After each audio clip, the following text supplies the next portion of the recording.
Buenas tardes. Bueno, pues hoy bienvenidos al directo de CEPE.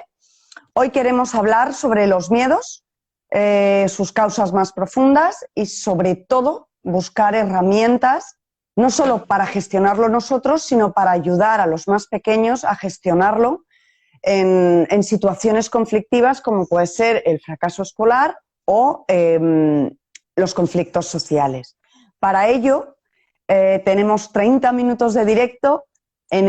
Podéis hacer preguntas a través del chat en cualquier momento y contamos con María Docabo. Muchísimas gracias, María, por tu tiempo. Autora de Mi hijo no es un problema, tiene un problema y cómo vencer nuestros miedos. María trabaja aplicando la kinesiología a la pedagogía práctica evolutiva. La primera pregunta, María, creo que es evidente. ¿Qué haces? Bueno, mira, la kinesiología es la ciencia que estudia el movimiento del cuerpo humano, pero centrándose en situaciones de estrés, el movimiento que produce el cuerpo ante el estrés. Y utilizamos el test kinesiológico con el que podemos detectar si el estrés es físico, emocional o mental. Empezando por qué es el estrés. El estrés es una sobrecarga que prolongada en el tiempo produce un desequilibrio en el organismo y avisa y da señales. Entonces podemos detectar qué está pasando. Y siempre viene acompañado de un miedo oculto. El estrés es un mecanismo de defensa del miedo. Sí, vamos a ver, la pedagogía práctica evolutiva. ¿Por qué hablamos de evolutiva? Pues porque estamos hablando del cerebro, cómo funciona el cerebro y qué tres sistemas están interconectados para que el aprendizaje sea óptimo. Vale, entonces tenemos el sistema reptiliano, que es el encargado de la supervivencia y tiene un mecanismo de defensa ante el miedo. Y es un mecanismo de defensa muy primitivo, por eso se llama reptiliano, lo compartimos con los reptiles. Y es ataque, huida o parálisis. Cuando tienes miedo, funciona este mecanismo. Este mecanismo. Los niños, sí. Los niños, por ejemplo, que tienen mucho miedo, este es el miedo al control. Son los problemas de autoridad. Los niños que no soportan las órdenes. Se dispara este mecanismo y suelen atacar. Son los niños que muerden, que cuando les quitas algo atacan. Es instintivo. Este cerebro es el motor y actúa con movimientos automáticos incontrolables. Digamos que es como el impulso, ¿no? La impulsividad. Sí. En este cerebro tendríamos la respuesta impulsiva. Sí, porque aquí hay que trabajar más el cuerpo, porque tú puedes hablar con un niño en este momento, está en un mecanismo es inconsciente, está moviéndose solo. ¿Cómo lo vemos mucho? En cómo mueven los ojos, los niños que controlan mucho, ¿no? Están siempre como mirando a ver qué pasa, están en alerta. Luego, impulsivos, ¿eh? Si les tocas o entras en su habitación sin avisar, te montan un pollo. Entonces, y eso pasa mucho con los adolescentes, todavía se les activa mucho el sistema reptiliano, ¿no? Entonces, hay que conocer qué parte está trabajando. Además del reptiliano, has dicho que hay otros dos sistemas más. Sí. ¿Cuáles son? El sistema límbico, que ya está más encargado de las emociones. El primero es el motor. Este es pues, la amígdala que trabaja y la memoria a corto plazo, y aquí es pues, más los miedos al abandono. El niño que se siente abandonado, que no le quieren. ¿Y qué va a hacer? Pues son niños muy apegados, que necesitan mucha atención, que les estés mirando. Piden atención a gritos. Continua. Son los que se van a la cama de los padres. bueno, en realidad se van todos, casi todos a Palma de Borneo. Eso te iba a decir, ¿cómo lo diferencias? Porque casi todos, Claro, hay una época en la que todos. quieren estar con papá y con mamá. Sí, sí, porque les protegen, ¿no? Porque en realidad no es que les quieran mucho a los papás, es que tienen un miedo de supervivencia, entonces se pegan. Entonces, los niños lo hablan, si ellos lo dicen, lo que pasa es que no les escuchamos, no les hacemos ni caso. Tú sabes si es de supervivencia o si es por falta de necesidad de amor, ¿eh? Claro. Estos niños pues son muy ayudadores, están siempre pendientes de los demás. Yo estoy hablando de niños, pero los adultos estamos igual. Es lo mismo, eso te iba a preguntar, si es exactamente igual en niños y adultos. Entiendo que el miedo es el miedo y estos tres cerebros los tenemos absolutamente todos. Sí, y los niños lo dicen, lo expresan, y los adultos lo compensamos y hacemos como que no, pero está ahí bien caladito. Lo que pasa es que creamos unos hábitos como para disimular. Entonces, estos niños son más de necesidades pues, de que estés atento, y luego son muy ayudadores, a veces ayudadores compulsivos, se ocupan de todos menos de ellos mismos, y luego se cabrean mucho cuando hacen algo para los demás y no reciben. Lo mismo. El adulto también, el adulto que está todo el día haciendo cosas para los demás y luego si no recibe se cabrea y entonces te monta un pollo descomunal y tú dices, pero ¿qué ha pasado si tú lo has hecho porque querías, ¿no? Pero pues son mecanismos que se hacen desde muy pequeño, ¿no? Sí, que se activan. Y luego ya está el neocórtex, que es el que nos da la capacidad de pensar, de hablar, de imaginar, es el creativo, pero también se monta unas películas donde se imagina lo que le va a pasar cuando, no sé, o qué le va a pasar a su hijo, o el niño piensa que su madre se va a morir en un accidente. Te montas unas películas que que dan mucho miedo, son películas de miedo, entonces estas se pueden hablar más, ¿no? Pero, sí. Entiendo que este cerebro, el neocórtex, es más lógico, es más racional. Sí, es más racional, ¿no? Entonces, este es el más miedo al rechazo. El rechazo son niños más mentales que necesitan, pues, que ser reconocidos, ¿no? Que ser reconocidos. Muchas veces se compensa huyendo porque hay mucho. Eres muy necesitado del reconocimiento del exterior. Y cuando no lo tienes, pues, o te dedicas a estudiar, te dedicas a hacer otras cosas que no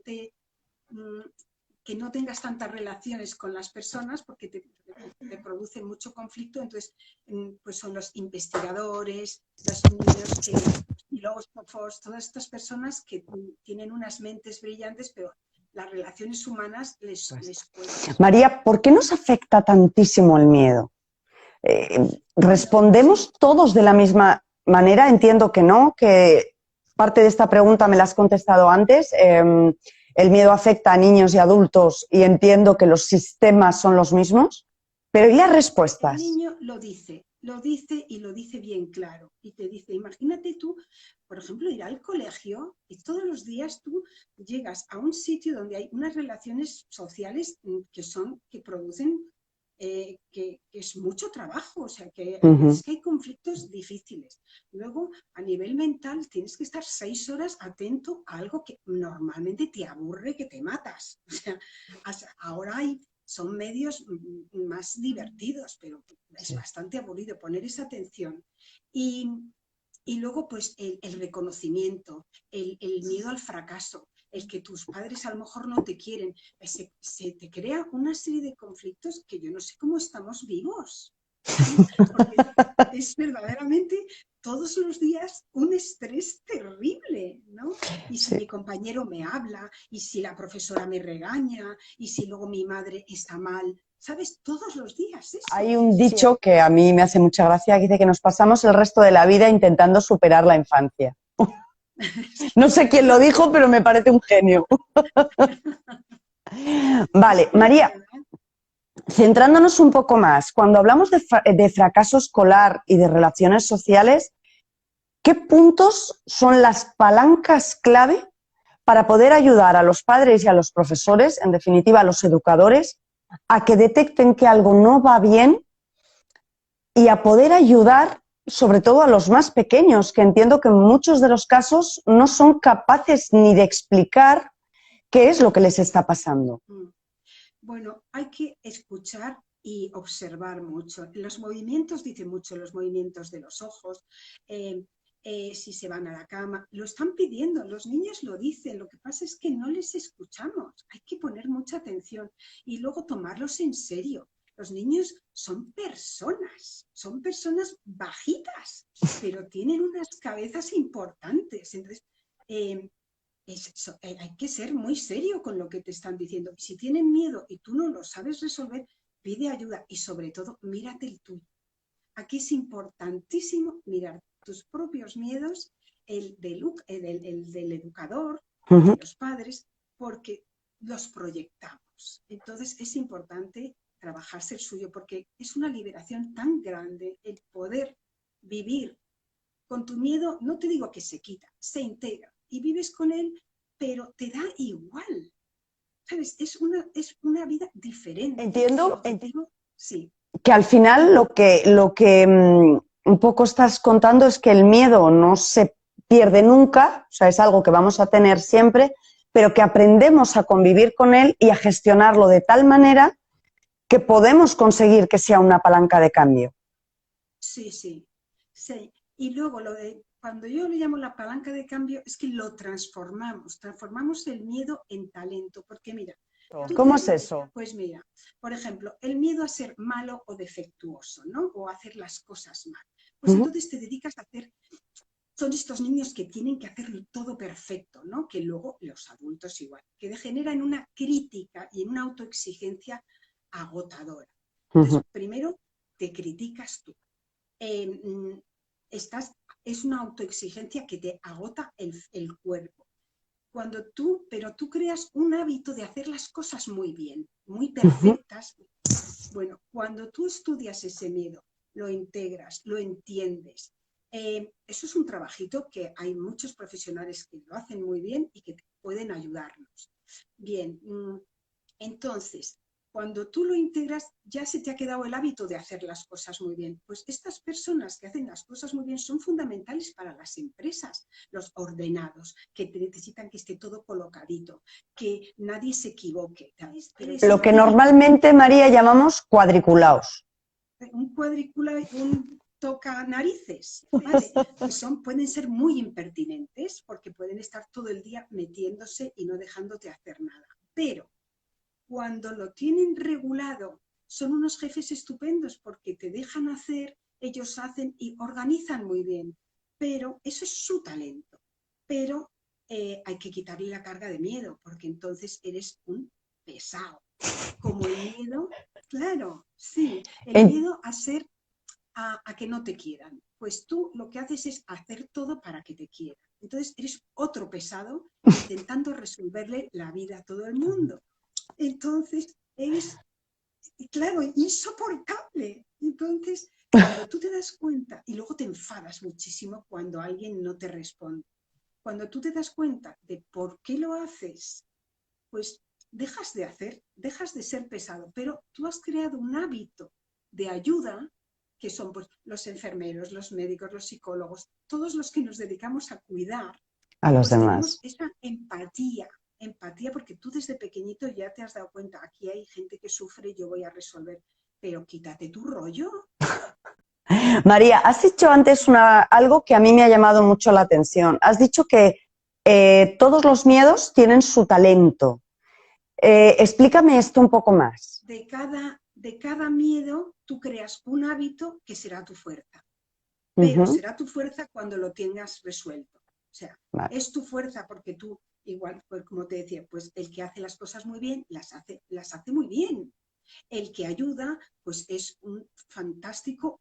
Oye, se necesita mucha ayuda en el mundo y gente que cuide, pero a ver cómo cuidas y qué pides al cambio del cuidado. Entonces, cuando tú te trabajas, el miedo desaparece y tú sigues haciendo las cosas que has aprendido a través de tu miedo.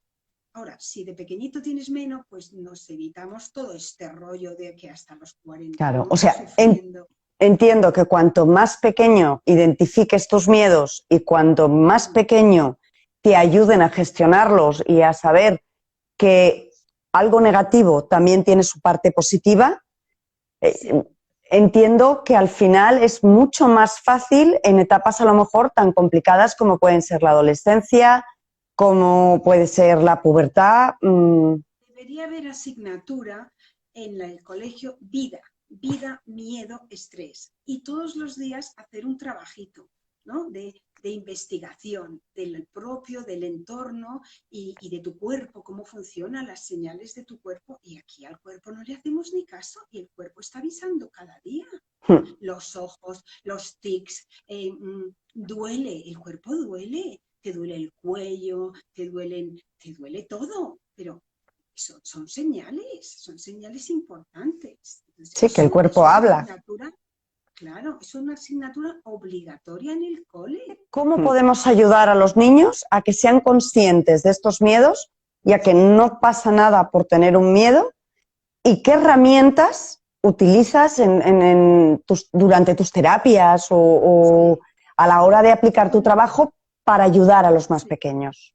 Importante es localizarlo, ¿no? Que lo verbalice. Si no lo sabe, tú le puedes ayudar, porque los ojos y luego nosotros utilizamos mucho el cuerpo también. Ahora os voy a enseñar 3 ejercicios de liberación de estrés para ayudarte pues, a los ojos, a subir niveles energéticos. La energía vital es importante porque te agotas durante el día, entonces hay que activar la energía y luego visualizaciones y aprender a escucharte, ¿no? Entonces, que ellos cuando aprenden a escucharse van entendiendo, entonces vas incorporando partes tuyas, aceptándolas. Entonces, no vas cargando y cargando la mochila, sino que vas como soltando día a día, es como se llama actualizar, Mm. actualizar. Entonces, al niño se le habla y se hacen ejercicios con ellos, pero se habla y luego pues hay ponemos las manos aquí, hay unos puntos neurovasculares, pones la parte también en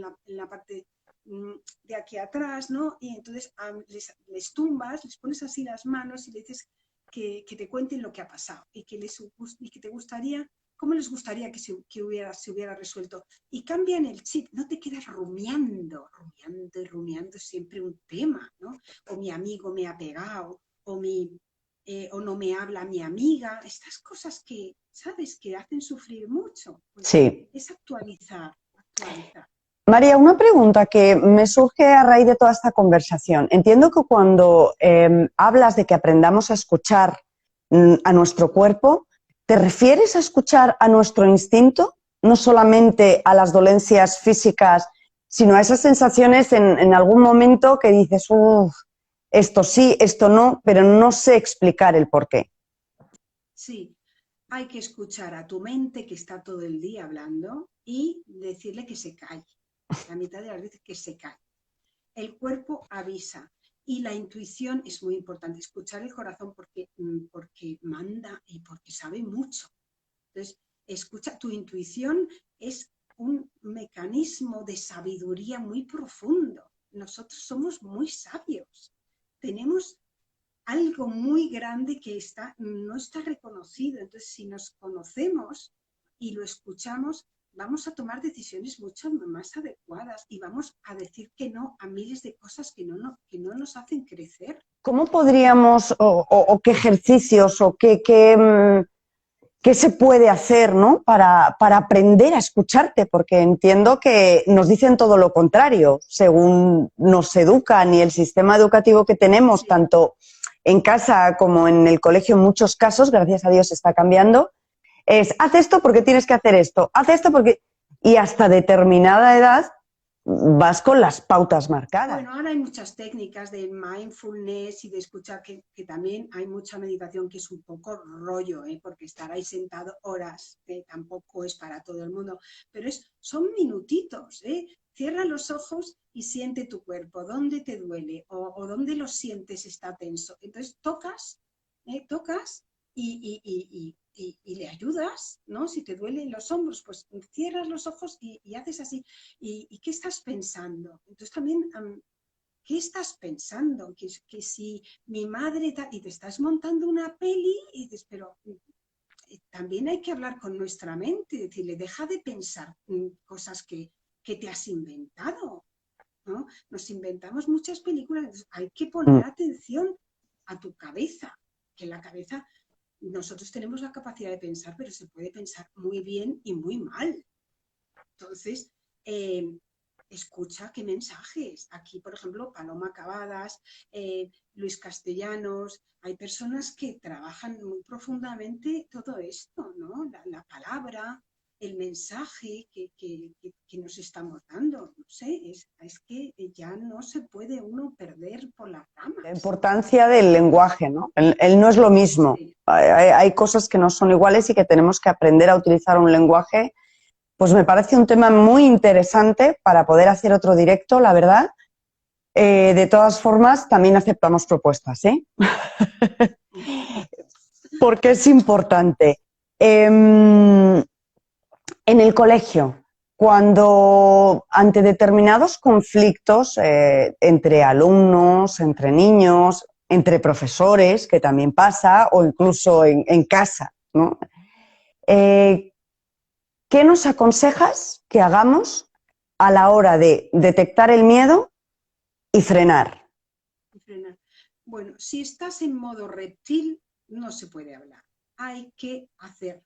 Entonces son movimientos.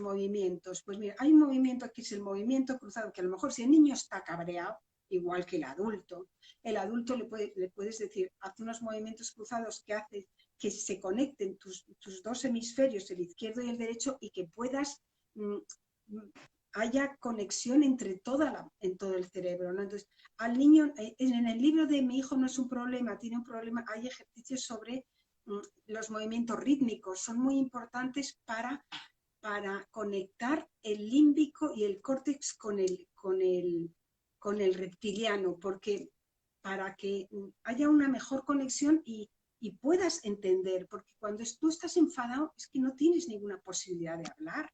Estás bloqueado completamente. Claro, entonces, ¿qué hay movimientos? Hay movimientos rítmicos, pues los movimientos cruzados. Yo os voy a enseñar ahora 3 ejercicios que son para subir niveles energéticos, que es estirarte las orejas. Mira, me voy a quitar estos chuflos un momento. Es coger las orejas y tirar desde abajo y a masajearlas y estirar un poco de ellas y así masajear para adentro. Aquí hay 400 puntos de acupuntura. Y tiras y masajeas. Y si puedes cerrar los ojos a la vez, pues los cierras. Y estás así un ratito. Y con esto puedes mejorar la atención. Yo cuando estaba en Múnich, que estaba estudiando el curso, yo tenía una compañera que era de Stuttgart, la otra de Berlín, la otra era Suiza. Y cada uno hablaba un dialecto que yo no entendía nada. Entonces yo me estiraba de las orejas, y entendía. ¿Sabes? Pero entendían todo y no entendían las palabras, pero entendían lo que estaban diciendo, ¿sabes?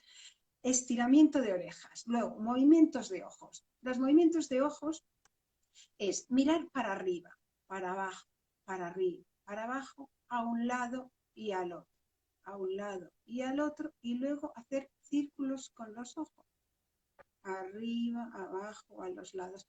Y esto te descansa y te hace tener otra nueva visión hasta de lo que estabas haciendo. Y luego, por ejemplo, cuando estás estudiando y no te enteras de nada, levantarte y hacer unos movimientos que son movimientos cruzados, que estos ya son clásicos, pero es esto. Así. A ver, que me ponga un poquito. Que te veamos, sí. Un movimiento así, levantar los brazos y así. Un ratito. Entonces, si un niño está enfadado, podéis hasta correr por el pasillo. Ponte a correr por el pasillo y persíguelo. Haz algo que se mueva porque le cambia el chip. O lo balanceas, si es muy pequeñito, lo coges y lo mueves, ¿no?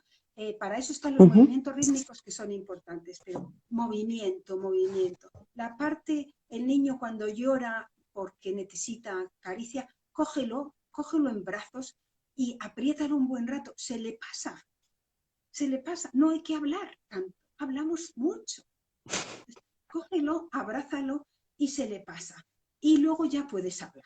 Pero hay cosas que son muy, que no se necesita hablar. Y el que quiere saber todo y necesita que se lo explícale, porque necesita saber y no se tiene que mentir. Entiendo, María, que no todos somos kinestésicos. O sea, es decir, hay gente que permite más cercanía, necesita tocar las cosas, pero hay gente que no. Y aquí, por ejemplo, podemos entrar en tema de TDAH, de autismo. En esos casos, ¿cómo se gestiona que el niño a lo mejor pueda tener, pues eso, el cambiarle el chip de alguna manera? El TDAH normalmente con movimiento se activa muy bien. O sea, que son movimientos rítmicos, que esos ya no los puedo explicar aquí porque hay que hacer los tumbados y tal. Eso viene en el libro. Son movimientos que son rítmicos y son constantes. Entonces son como muy... y estos activan la parte del cerebro, o sea, activan los 3 cerebros. Y el niño que necesita saber, que explica, que pregunta, contéstale, pero contéstale, claro, no le trates como un tonto. Pregunta y responde como a un adulto, porque quieren saber. Entonces, estas mentiras que les contamos... ¿No? La de la cigüeña. La cigüeña, o no sé, montones de mentiras o de cosas que dices, pero ¿por qué no dices la verdad? Me estoy separando de tu padre, sí, ¿sabes? Tu padre es tu padre, pero nos estamos separando porque pasa esto y esto. Yo creo que ellos lo entienden. Sí, pero al final está relacionado con lo que hablábamos antes de los miedos que los adultos reflejamos en los pequeños. Claro. O sea, al final el niño no tiene miedo a que sus padres se separen porque no, depende de la edad evidentemente, pero no, a lo mejor no entiende lo que eso significa en concepto. Pero la madre o el padre que está en ese proceso de separación, entiendo que ese es el miedo que decías al principio, que tenemos que controlar porque al final les generamos más miedos a los niños y se los transmitimos. Le estamos proyectando los nuestros y se aprende. Entonces es importantísimo, pero ya no se puede esperar más. O sea, hay que trabajarse el miedo porque es fundamental, porque te condiciona la vida entera. ¿Y los resultados de las terapias que tú estás llevando a cabo son buenos?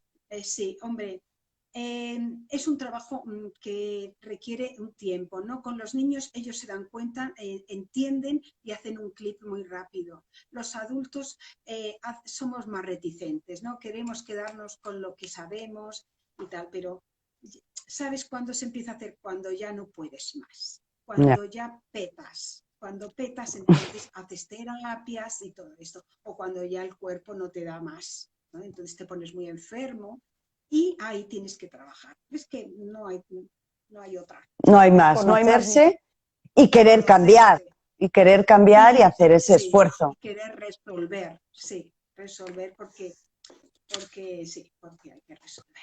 Hombre, porque si no, no puedes vivir. Y de lo que se trata es de vivir y no de sobrevivir, que eso es importante. María, en este punto nos toca despedirnos. Muchísimas gracias a todos por estar ahí y especialmente a ti por tu tiempo. Adelantaros que la semana que viene vamos a hacer el directo con Educat.